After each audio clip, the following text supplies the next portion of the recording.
అయితే ఎస్ఐఆర్ తోటి ఏం జరుగుతుంది అనేది మనం ఒకసారి డీటెయిల్గా మనం మాట్లాడుకోవాలి ఇందులో. సో ఎస్ఐఆర్ ప్రక్రియ ఆల్రెడీ ఏపీ తెలంగాణల రెండిట్లో ఆల్రెడీ ఏపీలో కంప్లీట్ అయినట్టున్నది, ఇప్పుడు తెలంగాణలో కూడా కంప్లీట్ అవుతుంది. సో ఇక్కడ ఏం జరుగుతుందంటే ముఖ్యంగా ఈ రెండింటికి ప్రధానమైనటువంటి పాయింట్ ఏంటంటే హైదరాబాద్. ఇక్కడ హైదరాబాద్లో అత్యధికంగా ఆంధ్రాకు సంబంధించినటువంటి ఓటర్లు ఉంటారు. సో దాదాపు పటాన్చేరు నుంచి మొదలెట్టుకుంటే మియాపూర్ కానీ, దిల్షు నగర్ కానీ, హయత్ నగర్ కానీ, ఈ ఎక్కడైతే ఈ కొంత డెవలప్ అవుతున్న ప్రాంతాల్లో ఎక్కువగా ఆంధ్రాకు సంబంధించినటువంటి ఓటర్లు ఎక్కువగా ఉన్నారు, అది అందరికీ తెలిసిన విషయమే. అయితే ఇక్కడ ఏం జరుగుతుందంటే తెలంగాణకు సంబంధించినటువంటి ఎస్ఐఆర్ ప్రక్రియలో భాగంగా ఎవరైతే హైదరాబాద్లో మరియు యువత మెయిన్గా తెలంగాణ యువత అంతా కూడా ఎక్కువగా హైదరాబాద్లో ఉన్నది. సో ఇప్పుడు తెలంగాణలో జరుగుతున్న ఎస్ఆర్ ప్రక్రియలో భాగంగా తెలంగాణలో ఉన్నటువంటి యువత ఎవరైతే హైదరాబాద్లో ఉన్నారో వాళ్ళ ఓటు హక్కు హైదరాబాద్లో ఉండాలన్నా తెలంగాణలో ఉన్నటువంటి వాళ్ళ రూరల్ ప్లేసెస్లో వాళ్ళ ఊర్లో ఉండాలన్నా డిసైడ్ చేసుకోవాలి. అంటే మ్యాక్సిమం యువత ఎవరైతే ఇక్కడికి వచ్చి సెటిల్ అయిన వాళ్ళు ఎవరైతే ఉన్నారో వాళ్ళందరూ ఏం చేస్తున్నారు అంటే హైదరాబాద్ వద్దు, మాకు మా సొంత ఊర్లో ఉంటే ఎప్పటికైనా మేము సొంత ఊరే కదా అనే కోణంలో వాళ్ళ సొంత ఊరు అనే దాన్ని డిసైడ్ చేసుకున్నారు, దానిలో వాళ్ళు నమోదు చేసుకున్నారు 2 ఓట్లు ఉన్న వాళ్ళు. సో ఇప్పుడు ఏపీకి సంబంధించినటువంటి వాళ్ళందరూ కూడా ఇప్పుడు హైదరాబాద్లో స్థిరపడినటువంటి చాలా మంది కూడా ఉన్నారు, దాదాపు 50 లక్షలకు పైగానే జనాభా ఉన్నది. సో మరి ఇప్పుడు ఏపీలో ఎస్ఐఆర్ ప్రక్రియ జరుగుతుంది కదా, జరిగినప్పుడు ఏపీలో ఎస్ఐఆర్ ప్రక్రియలో భాగంగా ఈ హైదరాబాద్లో ఉన్నటువంటి ఏదైతే ఈ ఓటర్లు ఎవరైతే ఆంధ్రాకు సంబంధించిన వాళ్ళు ఎవరైతే ఓట్లు నమోదు చేసుకున్నారో వాళ్ళ ప్రక్రియను ఇన్వాల్వ్ చేసిరా లేదనేది ఇక్కడ ప్రధానమైనటువంటి పాయింట్. ఇక్కడ తెలంగాణ సమాజానికి మాకున్నటువంటి అభ్యంతరం ఏంటి అంటే ఇక్కడ హైదరాబాద్లో సెటిల్ అయినటువంటి ఎవరైతే ఆంధ్ర వాళ్ళు ఉన్నారో ఇక్కడ ఓటు హక్కుతో పాటు ఆంధ్రాలో కూడా ఓటు హక్కు పెట్టుకున్నారు. దీనివల్ల సరే ఆంధ్రాకు మంచి జరుగుతుందా చెడుతుందా పక్కన పెడితే ఇక్కడ మా తెలంగాణలో ఉన్నటువంటి ఎవరైతే హైదరాబాద్ సెటిల్ వాళ్ళు అవుతున్నారో వాళ్ళు ఆయా గ్రామాలలో వాళ్ళ సొంత ఊర్లలో పెట్టుకోవడానికి ఎక్కువగా ప్రియారిటీ ఇచ్చారు. కానీ దీనివల్ల ఇక్కడ ఏం జరుగుతుందంటే హైదరాబాద్లో జనసంఖ్య ఏపీ వాళ్ళది ఎక్కువ అనేటువంటి ఒక ప్రయత్నం, పెద్ద కుట్ర జరుగుతూ ఉంది. ఎస్ఆర్ ప్రక్రియ జరిగే ప్రధానమైనటువంటి కుట్ర ఇది అనేది మనకు చాలా స్పష్టంగా మాకు అర్థమవుతుంది. మేము గతంలో కూడా చెప్పినాం, ఈ ఎస్ఆర్ ప్రక్రియ ప్రారంభమైనప్పుడు కూడా హైదరాబాద్లో ఎవరైతే ఆంధ్రాకు సంబంధించినటువంటి ఓటర్లు ఎవరైతే ఉన్నారో వీళ్ళను కూడా ఈ పరిగణలోకి ఎస్ఆర్ ప్రక్రియలో కంబైన్డ్గా తీసుకోండి, ఏపీది తెలంగాణది ఎస్ఆర్ కంబైన్డ్గా తీసుకుంటే 100% మీకు ఇది చాలా ఓట్ల విషయంలో చాలా తేడాలు కనబడతాయి అని చెప్పేసి చాలా స్పష్టంగా చెప్పినా మాకు అభ్యంతరాలు అయితే ఉన్నాయి ఇందులో. అంతే కదా నాకున్న అభ్యంతరం. ఇక్కడ ఇంకో విషయం ఏంటంటే ప్రధానంగా తెలంగాణలో ఉన్నటువంటి యువత అన్న చెప్పినట్టు చాలా మంది గ్రామాల్లో తీసుకున్నటువంటి ప్రయత్నం చేస్తున్నారు, రూరల్ ఏరియాలో. ఎందుకు అనంటే ఇప్పుడు రాజకీయాల మీద అవగాహన వచ్చింది కాబట్టి ఊర్లలోకి పోయి వార్డు మెంబర్లుగానో లేదంటే సర్పంచులుగానో ఎంపీటీసీలుగానో జెడ్పీసీలుగానో ఎమ్మెల్యేలు కూడా పోటీ చేస్తున్నటువంటి వాళ్ళు పిహెచ్డీ స్థాయి చదువుకున్న వాళ్ళు కూడా ఉన్నారు. వీళ్ళు రాజకీయాల కోసం ఊర్లలో చేస్తే ఈ ఆంధ్రాకు సంబంధించిన వాళ్ళు తెలివిగా కూడా ఇక్కడ 2వ పాయింట్ కూడా ఉంది, తెలివిగా వాళ్ళ ఊర్లలో ఎట్లాగో వాళ్ళ తాతలో వాళ్ళ బాపులో వాళ్ళ కుటుంబ సభ్యులు ఎట్లాగో అక్కడ రాజకీయాలు ఉంటారు కాబట్టి ఇప్పుడు ఒక అన్నకు సంబంధించినటువంటి కుటుంబము ఆంధ్రాలో రాజకీయం చేస్తే వాళ్ళ తమ్మునికి సంబంధించినటువంటి కుటుంబం హైదరాబాద్లో రాజకీయాలు ఇస్తారు. ఇప్పుడు చిరంజీవి ఆంధ్రాలో రాజకీయం చేసిన అనుకో, పవన్ కళ్యాణ్ తెలంగాణ రాజకీయం చేస్తారు. ఈ ప్రక్రియ కూడా జరుగుతూ ఉంది. ఇప్పుడు అక్కడ ఉన్నటువంటి రెడ్లు, అక్కడ ఉన్నటువంటి కమ్మలు, అక్కడ ఉన్నటువంటి కాపులు, ఈ 3 కులాలకు సంబంధించినటువంటి వాళ్ళు ఒకటే కుటుంబానికి సంబంధించిన వాళ్ళు ఎవరైతే ఉన్నారు. ఇప్పుడు మీరు చిన్న ఎగ్జాంపుల్, వైఎస్ రాజశేఖర రెడ్డి చనిపోయిన తర్వాత వైఎస్ రాజశేఖర రెడ్డి కొడుకు వైఎస్ఆర్సీపీ అనే పార్టీ పెట్టి ఆంధ్రాలో రాజకీయం చేస్తే వాళ్ళ కూతురు వైఎస్ఆర్టీపీ అనే పార్టీ పెట్టి తెలంగాణలో రాజకీయం చేసిన మొదలుపెట్టింది. ఇది ఆంధ్ర వాళ్ళు తెలివిగా చేస్తున్నటువంటి రాజకీయాలు. ఇప్పుడు మన తెలంగాణ యువతనేమో నువ్వు ఊర్లో చేస్తావా ఇక్కడ చేస్తావా అని అంటే మనకు కేవలం తెలంగాణ మాత్రమే టార్గెట్, తెలంగాణలో చేస్తావా లేకపోతే నువ్వు ఆంధ్రాలో చేస్తావా అన్నటువంటి అవకాశం మనకు లేదు. నువ్వు హైదరాబాద్లో ఉంటావా లేదంటే తెలంగాణకి వెళ్ళిపోతావా, ఎటు అయినా కూడా తెలంగాణలోనే ఉండాలి. కాబట్టి మనకి వేరే ఆప్షన్ లేదు. కానీ ఆంధ్రలోకి 2 ఆప్షన్లు అవుతున్నాయి. ఇప్పుడు నువ్వు ఆంధ్రలో రాజకీయం చేస్తావా తెలంగాణ రాజకీయం చేస్తావా అనే 2 ఆప్షన్లు తీసుకొని ఒకరేమో అక్కడ ఉంటున్నారు, ఒకరేమో ఇక్కడికి వస్తున్నారు. బావ అక్కడ ఉంటాడు, బామ్మడు ఇక్కడికి వస్తాడు, అన్న అక్కడ ఉంటాడు, చెల్లి ఇక్కడికి వస్తుంది. కాబట్టి ఈ రాజకీయాలకు సంబంధించిన విషయంలో కూడా ఇప్పుడు ఒకవేళ తెలంగాణ ఆంధ్రాకు నారా లొకేషన్ సీఎం చేద్దామంటే తెలంగాణకు పవన్ కళ్యాణ్ సీఎం అవుతామని చెప్పేసి ఇక్కడ ఉన్న టీడీపీ, జనసేన, బీజేపీ వీళ్ళందరూ కుమ్మాకాయి రాజకీయాలు ఏవైతే ఉన్నాయో వాటిని పంచుకుంటున్నారు. తెలంగాణ, ఆంధ్రప్రదేశ్, తెలంగాణ అంటే మొత్తం తెలంగాణ కాదు, కేవలం హైదరాబాద్. సో ఇక్కడ మనము తెలంగాణ సమాజం ఈ విషయంలో చాలా లోతుగా కనుక మనము గమనించకపోయినట్లయితే చాలా పెద్ద ప్రమాదం ఉంది. ఇక్కడ ఆంధ్రజ్యోతిలో మీరు ఒక్కసారి గమనించండి, ఇక్కడ ఒక ఆర్టికల్ వచ్చింది, ఇది తెలంగాణకు సంబంధించినటువంటి పేపర్. ఇది ఈ తెలంగాణ సంబంధించిన పేపర్లో ఈ ఆర్టికల్ ఒకసారి మీరు క్లియర్ ఒకసారి గమనించినట్లయితే, కలిసిపోదాం కలియ తిరుగుదాం, రాష్ట్రంలో త్వరలో అమల్లోకి రానున్నటువంటి హోమ్ స్టే విధానం, స్థానిక సాంప్రదాయాలు, జీవన విధానం, ఆహారపు అలవాట్లు, సంస్కృతి గురించి పర్యాటకులు నేరుగా తెలుసుకునే వీలు. ఏపీ సహా పలు రాష్ట్రాల్లో ఇప్పటికే అందుబాటులోకి ఈ పద్ధతి. ఆసక్తి గల వారు దరఖాస్తు చేసుకుంటే నెలలో అనుమతులు. ఏపీ సహా పలు రాష్ట్రాల్లో ఇప్పటికే అందుబాటులోకి ఈ పద్ధతి అని చెప్పేసి ఏపీ గురించి మాట్లాడుతున్నారు. అంటే బలవంతంగా ఏపీని మన పైన రుద్దేటువంటి ప్రయత్నం ఈ పత్రికలు చేస్తున్నాయి.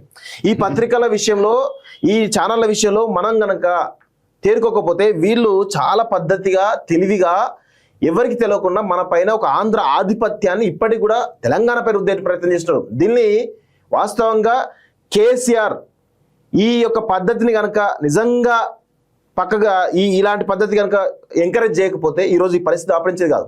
కేసీఆర్ ఎంకరేజ్ చేసిండు, సరే కొంత ఫస్ట్ 2014-15 సమయంలో కొంత వీళ్ళ పైన ఒత్తిడి తీసుకొచ్చిండు, కానీ తర్వాత మళ్ళీ వాళ్ళకు లొంగిపోయిండు. కేటీఆర్ కానీ, హరీష్ రావు కానీ, లేకపోతే వీళ్ళందరూ కూడా ఆంధ్ర పెట్టుబడిదారి పెత్తందారి వర్గాల చేతిలో వాళ్ళ మోచేతి నీళ్ళు తాగే విధంగా ఈ 10 సంవత్సరాల పరిపాలన జరిగింది. ఇక మనం కేసీఆర్ అట్లా లొంగిపోయిన తర్వాత రేవంత్ నుంచి మనం ఏం ఆశిస్తాం?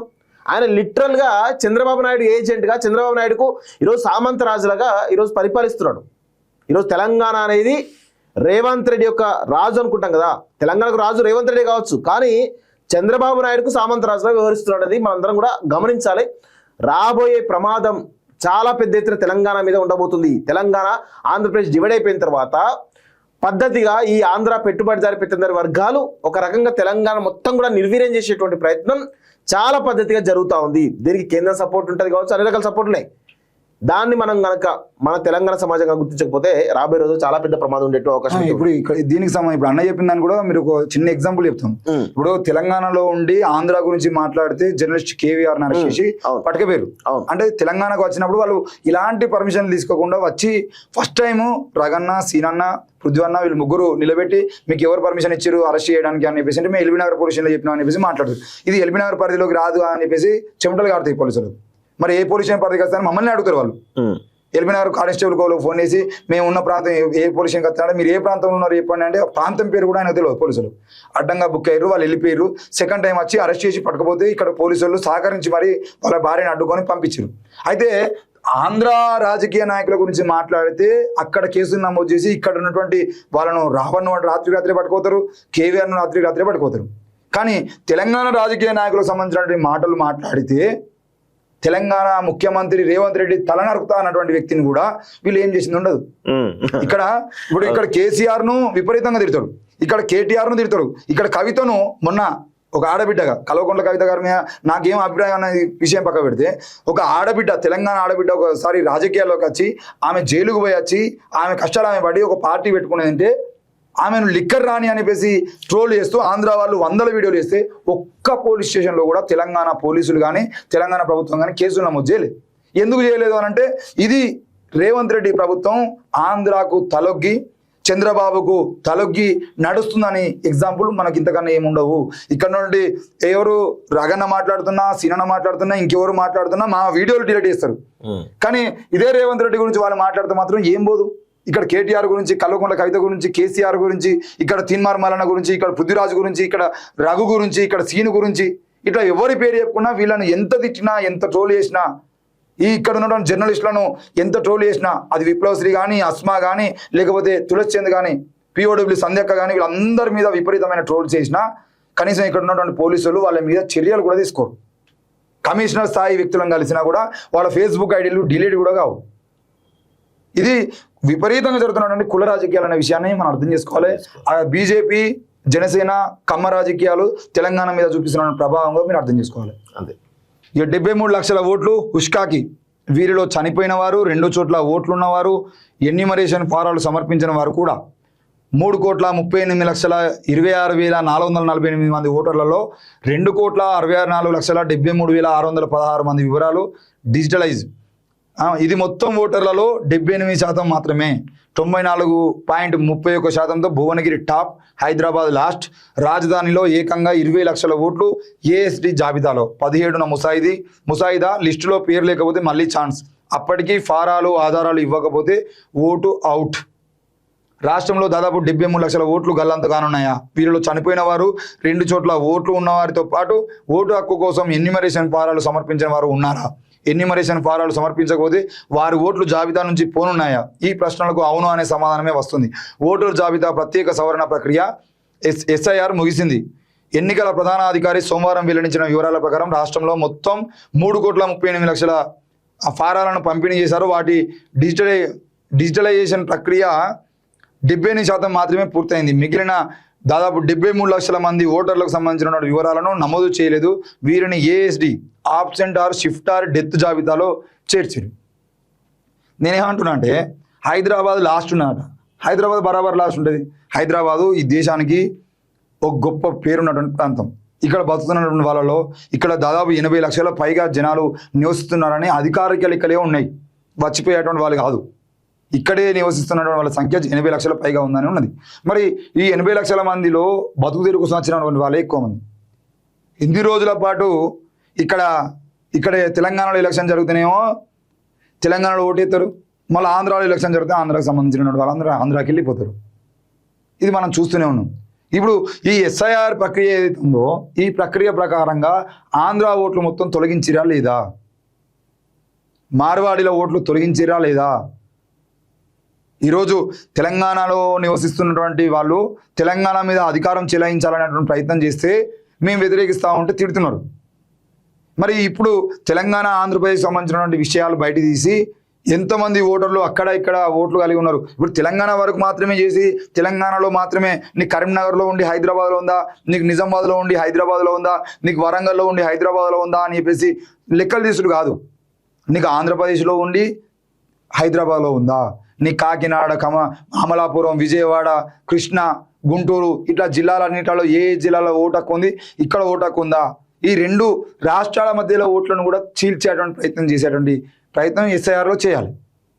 చేసి ఇక్కడ ఆంధ్ర ఓట్ల పేరుతోని రాజకీయాలు చేస్తూ ఇక్కడ అమీర్పేట కానీ కుకటపల్లి కానీ ఈ ఏరియాలు జిహెచ్ఎంసీ ఎన్నికలు వచ్చేది ఉంటే కమ్మలను ఆలోచన పెట్టుకొని అంటే టీడీపీ ఓట్లు ఉంటే ఇక్కడ, జనసేన ఓట్లు ఉంటే ఇక్కడ అని చెప్పేసి మాటలు మాట్లాడి ఈరోజు కూడా కేంద్రంలో అధికారంలో ఉన్నటువంటి బీజేపీ పార్టీకి సంబంధించినటువంటి రాష్ట్ర నాయకులు కూడా ఏమని మాట్లాడుతున్నారు? మేము జనసేనతో పొత్తు పెట్టుకోము, మేము టీడీపీతో పొత్తు పెట్టుకోని మాట్లాడుతున్నాం. అసలు టీడీపీ జనసేన అనే పార్టీలు ఆంధ్ర పార్టీలు, వాటికి హక్కు ఉంది కావచ్చు, తెలంగాణలో పోటీ చేయవచ్చు, వాళ్ళ భారతదేశంలో ఎక్కడైనా పోటీ చేయవచ్చు. కానీ ప్రధాన ఎజెండా అంశంగా వాళ్ళు ఎందుకు వస్తున్నారు? ఏనాడు కూడా ఆంధ్రప్రదేశ్లో ఉన్నటువంటి పాలకులు మేము తెలంగాణ కాంగ్రెస్తో పొత్తు పెట్టుకుంటాము, టీఆర్ఎస్తో పొత్తు పెట్టుకుంటాము, కలవకుండా కవితతో పొత్తు పెట్టుకున్నాం అనే మాటలు వాళ్ళు మాట్లాడరు కదా. తీర్మాల మల్లనతో పొత్తు పెట్టుకున్నాను వాళ్ళు మాట్లాడరు కదా. మరి ఇక్కడ మాత్రం వాళ్ళ పేర్లు ఎందుకు వస్తున్నాయి అని అంటే కేవలం వాళ్ళ ఓట్లు ఇక్కడ ఉంటాయి కాబట్టి. మొన్న జూబ్లీహిల్స్ ఎన్నికల్లో కూడా ఏం జరిగింది? నవీన్ యాదవ్ అనే వ్యక్తి నేను ఎన్టీ రామారావు విగ్రహం పెడతా అన్నందుకే నేను గెలిచిన కాబట్టి ఎన్టీ రామారావు విగ్రహం నేను ఆడ నడి రోడ్డు మీద పెడతా అని చెప్పేసి మైత్రివనం కాడ పెట్టిండు. దానికి ఎదురుగానే రోడ్డు మీద పెట్టిరు. అప్పుడు వాళ్ళు ఏమన్నారు? నేను మాట ఇచ్చిన కాబట్టి పెడుతున్నా అన్నారు. ఎవరికి మాట ఇచ్చినావు నువ్వు అని అంటే కమ్మలకు మాట ఇచ్చినావు. నేను ఆ మాట ఇచ్చిన కాబట్టి నాకు టీడీపీ మద్దతు ఇచ్చింది. టీడీపీ మద్దతు ఇవ్వడం వల్ల నేను గెలిచిన. టీడీపీ మద్దతు ఇచ్చిందంటే జనసేన మద్దతు ఇచ్చినట్టే, టీడీపీ మద్దతు ఇచ్చిందంటే బీజేపీ మద్దతు ఇచ్చినట్టే, టీడీపీ మద్దతు ఇచ్చిందనంటే నేను గెలిచినట్టే అనేటువంటి రాజకీయాలు చేసి ఇక్కడ రేవంత్ రెడ్డి వల్ల నేను గెలవలేదు, కేవలం కమ్మల ఓట్లతోనే టీడీపీ ఓట్లతోనే గెలిచిన అనేటువంటి విషయాన్ని కాంగ్రెస్ ఎమ్మెల్యే బహిరంగంగా చెప్తా ఉన్నాడు. అంటే ఇక్కడ తెలంగాణలో ఉన్నటువంటి రాజకీయాలను ఎవరు శాసిస్తున్నారు? మరి రేవంత్ రెడ్డిని కూడా ఎవరు శాసిస్తున్నారు? మరి కాబట్టి ఈ ఎస్ఐఆర్ ప్రక్రియ జరిగేది అంటే ఈ ఎస్ఐఆర్ ప్రక్రియ ప్రకారంగా మీరు ఆంధ్రాలో ఉంటారా, మీరు ఆంధ్రలో తెలంగాణలో మీ ఓటు హక్కు ఉండేదంటే ఆంధ్ర ఓటు తీసేసి ఇక్కడ అక్కడ రాజకీయాలు చేయకుండా తెలంగాణ రాజకీయాలు చేసేటువంటి వాళ్ళను తెలంగాణలో, ఆంధ్రాకు సంబంధించిన వాళ్ళను ఆంధ్రాకి వెళ్ళగొట్టడానికి ప్రయత్నం చేస్తే, వెళ్ళగొట్టడం అంటే పంపించడం కాదు, వాళ్ళకి ఇక్కడ ఓట్లు లేకపోతే వాళ్ళ ప్రభావంతో మేము గెలుస్తాం అనేటువంటి నమ్మకాన్ని మనం తీసేయచ్చు. లేదు అని అంటే మేము తెలంగాణలో కూడా మేమే రాజ్యం వెళ్తాం, తెలంగాణ మా అయ్య జాగిరు, నా జాగిర్ అని మాట్లాడేటువంటి రాజకీయాలు తెలంగాణలో చేసి ఇక్కడ యువకులను రెచ్చగొట్టడానికి ప్రయత్నం ఆ టీడీపీ చేస్తుంది, జనసేన చేస్తుంది, బీజేపీ కూడా చేస్తుంది.